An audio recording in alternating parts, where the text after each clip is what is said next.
চোখ কথা বলে হৃদয়ের অব্যক্ত কথা, কিন্তু তাসনিম সুজনদের সেই কথা কি কেউ শুনেছেন? 2017 সালের এপ্রিলে দ্বিতীয় বিভাগ লিগে পক্ষপাতদুষ্ট আম্পায়ারিংয়ের প্রতিবাদ স্বরূপ 10 বছরের নিষেধাজ্ঞা পান তাসনিম হাসান ও সুজন মাহমুদ। ম্যাচ পাতানোর প্রতিবাদে তাসনিম 7 বলে 69 ও সুজন দেন 4 বলে 92 রান। এরপরই শেষ হয়ে যায় দুজনের ক্রিকেট ক্যারিয়ার। তাসনিম করেন বেসরকারি চাকরি আর সুজন ব্যবসা করেন ফুডকার্টে। তাতেই যে চলছে জীবন। আমার এই পাশে আছেন তাসনিম, এই পাশে সুজন। দ্বিতীয় বিভাগ লিগে ফিক্সিংয়ের অভিযোগে যারা 10 বছরের নিষেধাজ্ঞা পেয়েছিল, কিন্তু ফিক্সিং কি তারা করেছিলেন নাকি করেছিলেন বাজে আম্পায়ারিংয়ের প্রতিবাদ? 4 তারিখে তো কোয়াবের নির্বাচনে আপনারা বিসিবিতে গিয়েছিলেন, অনেক দিন পরে বন্ধুদেরকে পেয়েছেন, যাদের সাথে একসময় খেলেছেন তাদেরকে পেয়েছেন। সেই মুহূর্তটা আসলে কেমন ছিল সব কিছু মিলে? সবাই জড়িয়ে ধরলো আর কি, যে বন্ধু তোর অনেক মিস করি আর কি, যে তুই অনেক ভালো খেলতিস। আজকে তারা সবাই আসলে প্রতিষ্ঠিত, কিন্তু তাদেরকে দেখে আজকে আরেকটা আবেগ কাজ করছিল আর কি, যে আসলে আমিও থাকলে হয়তো আমিও আজকে তাদের জায়গায় বা তাদের সাথেই থাকতাম। জাস্ট একটা প্রতিবাদ করলাম, তার বিনিময়ে আমাকে 10 বছর।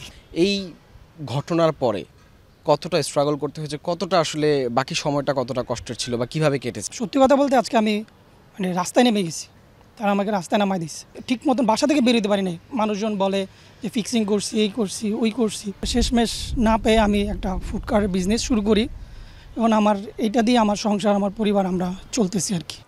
যমুনা টেলিভিশনের প্রতিবেদনের পর বিসিবি থেকেও ডাকা হয় এই দুজনকে। Cricket operations chairman Nazmul Abedin Fahim দিয়েছেন সহযোগিতার আশ্বাস।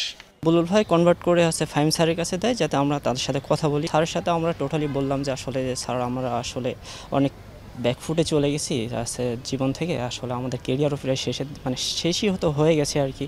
তো এখন আমাদেরকে যদি কিছু সাহায্যটা বা হেল্প করা যায় আর কি, বিসিবি থেকে আশ্বাস দিয়েছে আর কি, যে আমরা আসলে তোমাদের বিষয়টা নিয়ে একটু আলোচনা করি। ছলছলে চোখে পুরনো সেই স্মৃতির রোমন্থন। ক্রিকেটের কালো অধ্যায়টা যারা সামনে আনলেন, সেই সুজন তাসনিমদের আড়ালেই থেকে যান ফিক্সিংয়ের পেছনে থাকা রাঘব বোয়ালরা। মাত্র 6 মাসের জন্য নিষিদ্ধ করা হয় অভিযুক্ত ওই 2 আম্পায়ার শামসুর রহমান ও আজিজুল বারীকে। প্রশ্ন উঠেছিল, তাসনিমরা যে শাস্তি পেয়েছিলেন তা লঘু পাপে গুরুদণ্ড নয় কি? আর মানুষজন যে কটু কথা বলছে, টাকার বিনিময়ে এই করছি, ওই করছি, চলে আমরা কিছুই করিনি, আমরা জাস্ট প্রতিবাদ করছি। যারা এর সাথে জড়িত তারা কোনো কিছুই সাফারার হলো না। ক্রিকেট থেকে চাওয়া পাওয়ার আর কিছুই নেই, তবে বিসিবির আশ্বাসে এখন সহযোগিতার আশায় তাসনিম সুজনরা। হাসান আল মারুফ, যমুনা স্পোর্টস, ঢাকা।